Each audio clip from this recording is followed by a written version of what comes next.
Welcome back to the show where we run you through all the Dolphins news you need to know about. After the news you need to know about, we run you through the fantasy and we answer fans' questions. This first news story comes from Pro Football Rumors. Dolphins meet with defensive tackle Ndamukong Suh.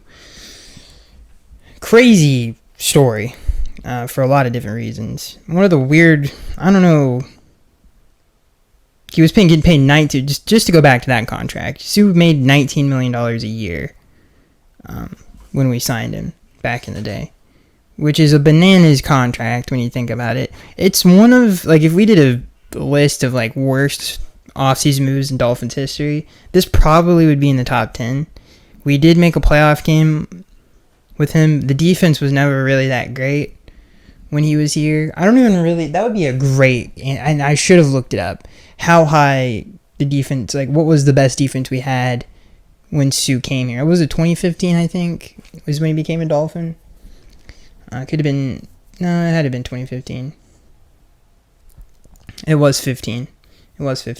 I should have looked that up before the podcast. I totally, like, it just came across my train of thought.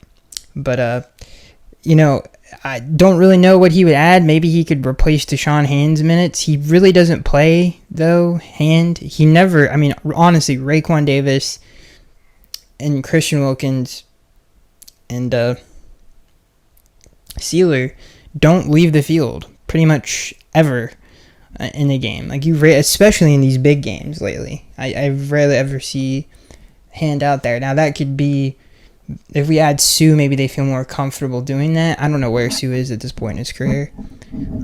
Obviously, he played last year for the Eagles, but now he didn't play that much. So, who knows if this deal that gets done. It'd be weird if he kind of circled his way back to Miami. I know Omar Kelly had a lot of things to say about Suh. Suh's a weird dude. I think we all know that. But yeah, it'd be like if you did make top 10 worst decisions this franchise has made, he probably makes the list, unfortunately. Obviously, the Dolphins have taken flyers on Jason Pierre-Paul and Melvin Ingram. Melvin's different, though, because he's played in the Fangio scheme before, and he's obviously he knows the building, knows the coaching staff, because he played here last year. So it was kind of a beautiful fit, and he played good football last year. We made the playoffs with him, when he took he played a lot of minutes for us. He's still, even in the Dallas game, he played a fair amount of snaps for someone who just got here. And great locker room guy. You could see him on the sideline. It's like he never left. So, all of those things fit in. It was wild seeing Bradley Chubb and Melvin Ingram on the same field at the same time. It was just a weird thought I had. I was like, that's weird. But yeah, he still can play at a pretty high level, I think, in terms of, like, especially as at this point in his career, he's a rotation guy. He's a phenomenal guy to have to come off the bench. Not a lot of people can, especially in rotation, play that good of football. And we needed that, obviously, with Phillips going down. So it was a great alternative to JPP, and I think Melvin's done a great job. We'll see where the Suh thing goes. It could be nice relief for the defensive tackles that we already have. So we'll see. And in injury news, we have really no update on Holland yet. He's obviously missed a lot more games than any of us thought. He's been hurt since the Jets game, I believe. I think that was the last game he played, which is wild. It's obviously 2 knee injuries. Hopefully he can play against Baltimore, because we do miss him. Anytime you have a really good safety, your turnover chances go way up, because they're more likely to get an interception than pretty much anybody else on the field. It's a lot easier to get a pick at safety than it is anywhere, because you're playing with a lot more field. You got your eyes on the quarterback pretty much all the time, depending on the coverage, but especially in this defense, pretty much every play you have your eyes on the quarterback. So it's nice to have someone like that in the secondary. So hopefully he can come back soon. Obviously Robert Hunt, who's missed a lot more games than we thought. There's really no new update on him. It's weird in the Mike McDaniel era. He's been very cautious with injuries. And you really never know if someone's going to play or not play. Even Armstead, you remember that report that came out that he was going to be out for weeks, and then he played that week. That was early in the year. So the severity of things is kind of weird when it comes to this team. I mean, even the Jalen Ramsey stuff, he came back earlier than a lot of people thought. So maybe, who knows when those guys are going to come back. I hope it for the Bolts, especially Robert Hunt. I really hope Hunt can come back for the Baltimore game. Excuse me. Thank God Teron's healthy going into the Baltimore game. But we have another unfortunate news, but this also falls under that category. This could be a Teron Armstead situation. He could come back a lot earlier than we thought, but this comes from Pro Football Rumors and a bunch of other outlets, ESPN. Jalen Waddle sustained a high ankle sprain. His availability for the rest of the season is in doubt, so he could miss the rest of the season. Mike McDaniel said in a press conference, if you guys have seen it, that we really don't know the severity. Obviously, he's got tests. It is confirmed to be a high ankle sprain. He probably would miss the Baltimore game, unfortunately. But maybe hopefully he can come back for the Buffalo game.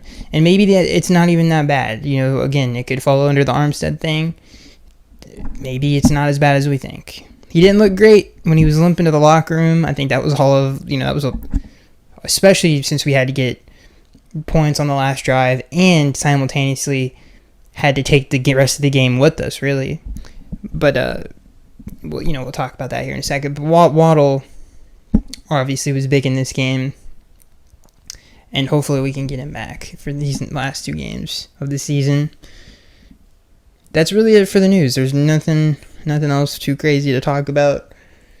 We talked about the injuries. We talked about some of the other things. Let's talk about this game, which was such an important game. I think we have to give context before we talk about this game. Even the moment when Jason hit the game-winning field goal, it was such a big moment. I mean, we haven't had over 10 wins since 2008. Over 10 years. It's a big deal. We could even hit the 12 mark this year, or 13. And I think that had to have been maybe the early 90s. I could be wrong. It could be more mid-90s. But I'm pretty sure the last time we did that was in the early 90s. So it's been a long time. And it's been a long time since the fan base has had a team like this. And that was the culmination of all of those things. So it was a big deal for a lot of different... It was a huge relief. To even clinch a playoff berth so early on in the season. I can't really express how special this team is to I think everybody knows that. But, to the hardcore Dolphins fans, this is a big deal. Just a huge milestone to hit 11 wins. And just as soon as we did it, just thinking about all the other years, and shout out to Chris for building the team. Obviously, the decision to hire Mike McDaniel, all the head coaches we went through from 2010 to now, and just a complete and utter turnaround. And it was a great thing. I think maybe most Dolphins fans probably haven't witnessed an 11-win season. I mean, not most. That's kind of a harsh thing to say. But there's a lot of Dolphins fans that are younger, and so it's a big deal. It's a huge deal.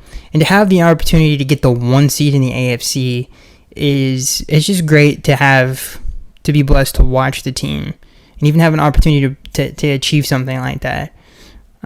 So just great. The team's great. Phenomenal thing. And obviously the narratives of, this team can't beat a team over 500,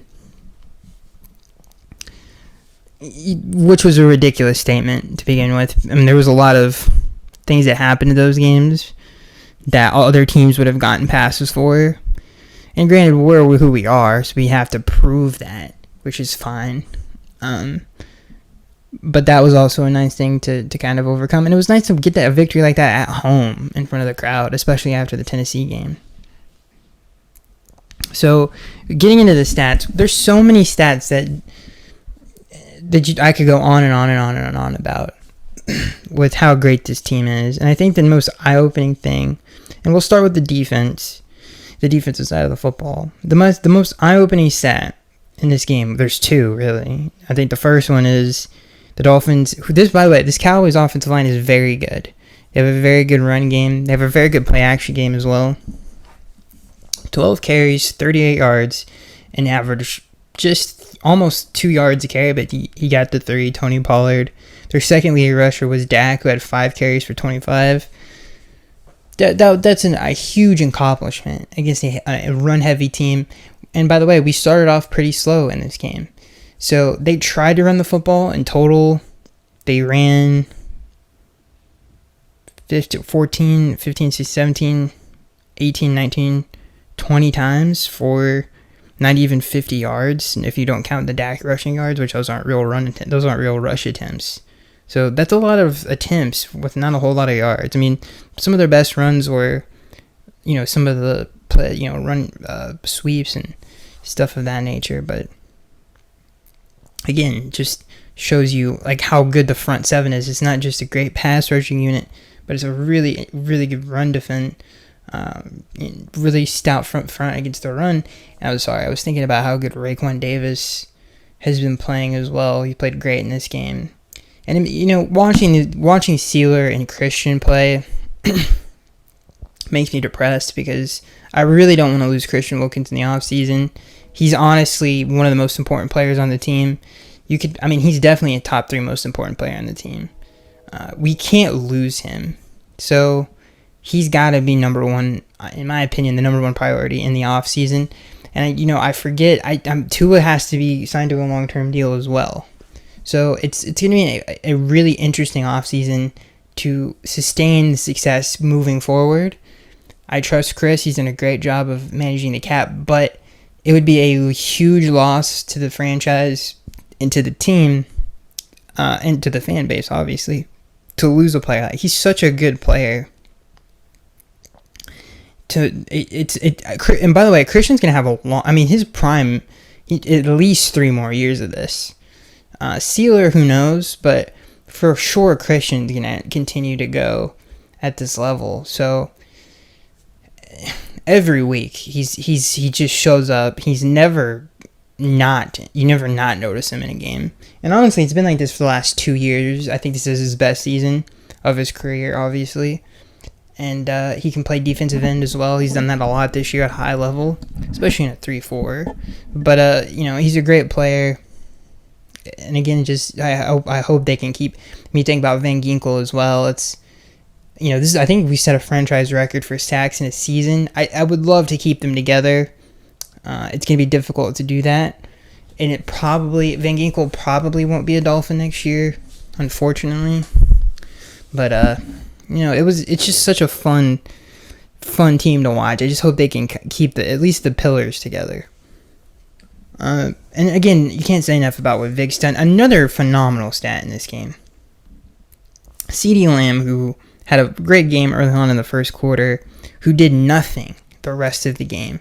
Now, there's a reason for this, and honestly, schematically, we didn't do anything differently, which is crazy. The Cowboys really just didn't play him in the slot as much. I was literally, as it was okay, every third down, I was where's CeeDee Lamb? Because if he's in the slot, that's a problem. That was a matchup problem for us in this game. But every time on third down he lined up outside, it was 0. He was erased from. He didn't do anything. So that just goes to show you how special the Xavier and Jalen are. Is that he couldn't do anything on the outside. And CeeDee Lamb is a phenomenal receiver. And I know that he's been playing in the slot a lot this year, but and he's had a lot of success obviously doing that. But it just shows you how great those two are. And again, how fun this defense is to watch. I think obviously there was one big play that Xavier gave up. He loves, and God bless him, he loves to kind of sag off receivers sometimes and to make a play either on something that's underneath of him, or he might sag off a little bit. You throw a 50-50 ball, he tries to go up and get it. He's been great at that his entire career. It didn't work against Jalen Tolbert, unfortunately, but there was a play in the red zone where it ended up mattering because of the penalty.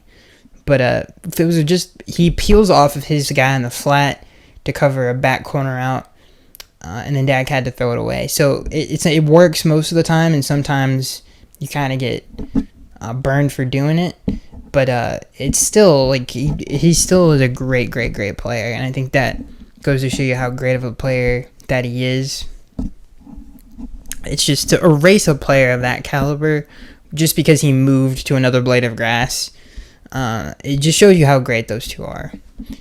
And I can't get enough of watch. This defense is so fun to watch, and just phenomenal stuff.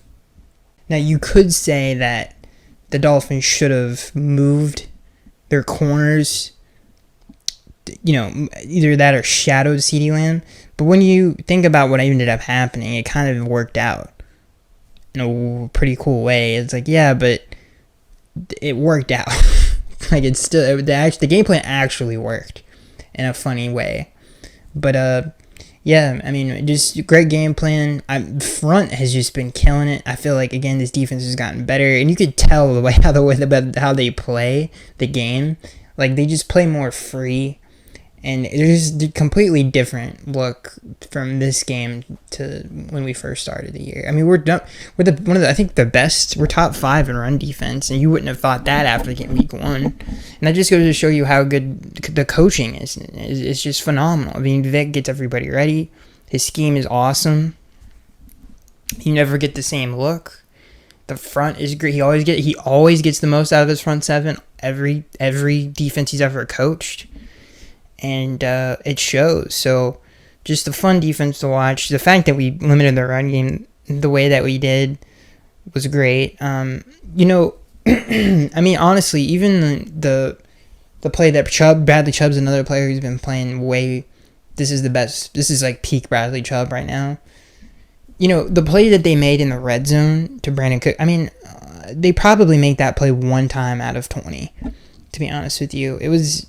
Especially since it was on Jalen Ramsey. So the Cowboys made like really hard, like everything that they got was very hard to get, and that's a great defense. So it's been the best. This is the best Dolphins defense in my lifetime. It's not even close. Not even close. Anything else I want to say about the defense? There's really nothing else I have to say. Dak made so many throws in this game under pressure. He just made so many plays under pressure. But I just thought this is such a good team offense that I was very impressed how we played them and how well we played them. In my opinion, I think this is a top 3, top 4 team in the NFL. And especially on the offensive side of the football, even though, like, outside of Lamb, they have a lot of really good guys. You wouldn't say there's another, I would say, great playmaker outside of that. You could argue Pollard I don't know if he's a great playmaker, but they have a lot of really good, but not maybe necessarily, like, top echelon in the league. But across the board, especially in their offensive line, there's a lot of top echelon.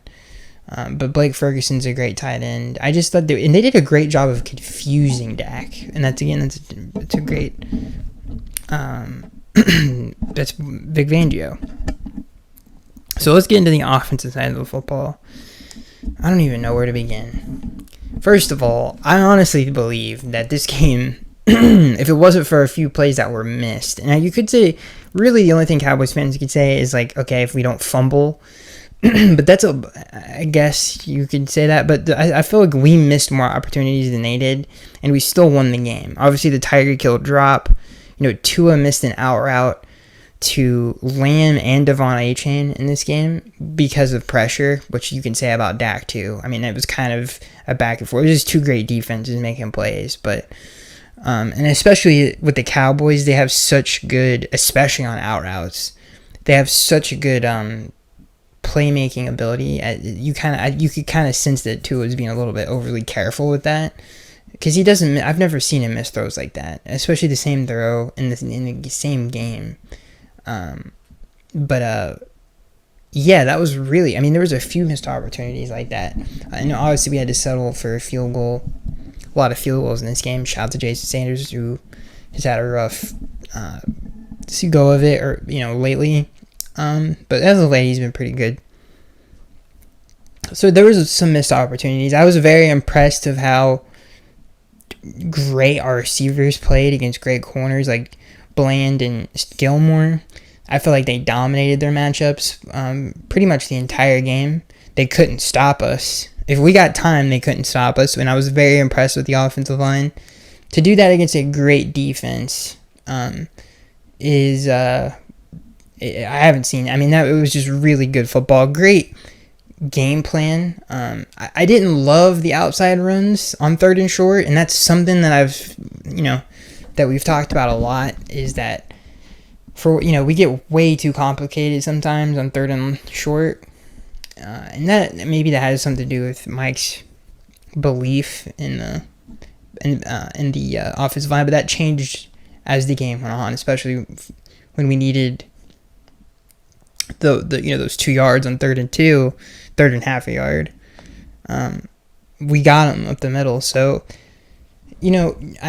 great team effort. I thought Tua played great in this game. He should have had 300 yards and 2 touchdowns. And obviously, I forgot about the throw over the middle, but that was also pressure. He had a guy coming in free in his face.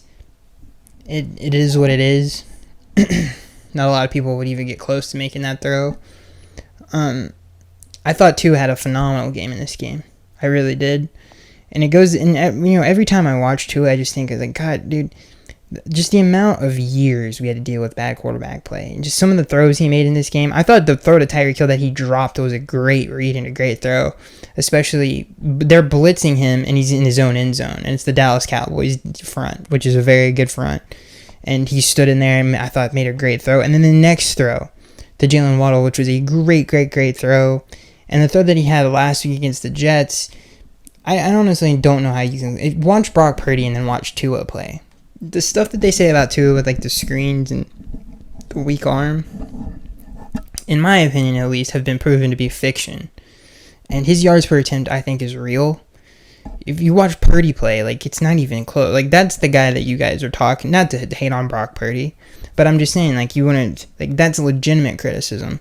And again, we threw a screen in a clutch moment. Thank God it worked, because I would have lost my mind. It was a really well-designed play.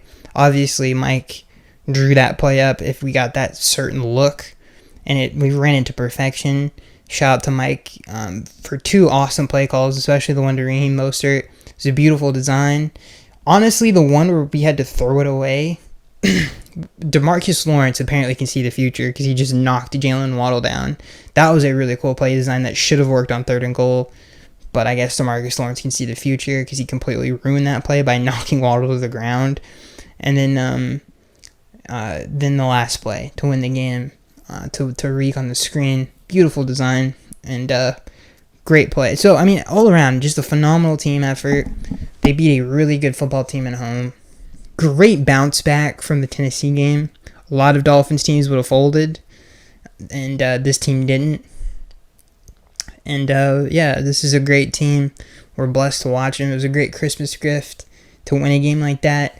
Tua, I thought, played great. In my opinion, I think he's really kind of broken that wall for me as like a great quarterback. I think, and at least in my mind, which I never, like, again, I think recently for sure, I think I think of him like that now.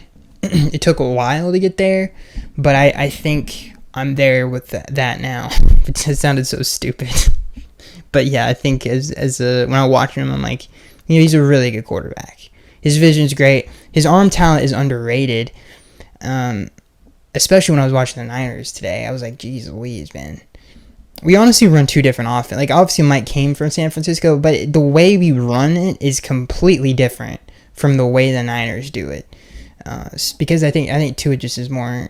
Not only does Tua have more talent, there's other reasons that I could get into, but we won't right now. Just a great win. Phenomenal win. And I really don't have anything else to say. I think we broke everything down. I was trying to think if there's any other moments in the game. Obviously, there was a lot of flags in this game. Most of them were right, except the roughing the passer calls. Those weren't cool. I thought the one on Tua was more understandable because of the way it looked. Obviously, it should not have been. But it was a wash because we both got it.